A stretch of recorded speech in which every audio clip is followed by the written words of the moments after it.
നിങ്ങളെ ഡിസ്റ്റർബ് ചെയ്യരുത്. ഉപ്പുമാവ് ഇനി അമ്മ നാളെയല്ലേ ഉണ്ടാക്കുകയുള്ളൂ. അപ്പം ഞങ്ങൾ മാറി തന്നാൽ പോരെ. അതുവരെ ഞങ്ങൾ ഇങ്ങനെ കിടന്നോളാം, ആർക്കും ഒരു ശല്യം ഇല്ലാതെ. അമ്മയ്ക്ക് എന്തെങ്കിലും ബുദ്ധിമുട്ട് തോന്നുന്നുണ്ടോ?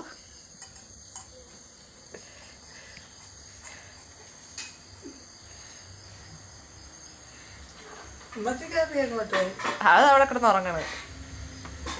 മക്കളെല്ലാം സേഫായിട്ട് പാത്രത്തിനകത്താക്കിയിട്ട് അവിടെ കിടന്ന് ഉറങ്ങണം.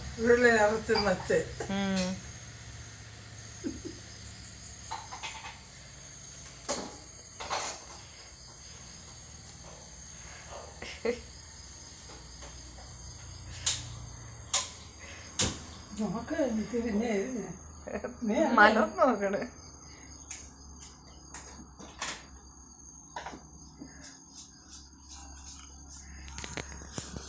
മനസ്സിലായി.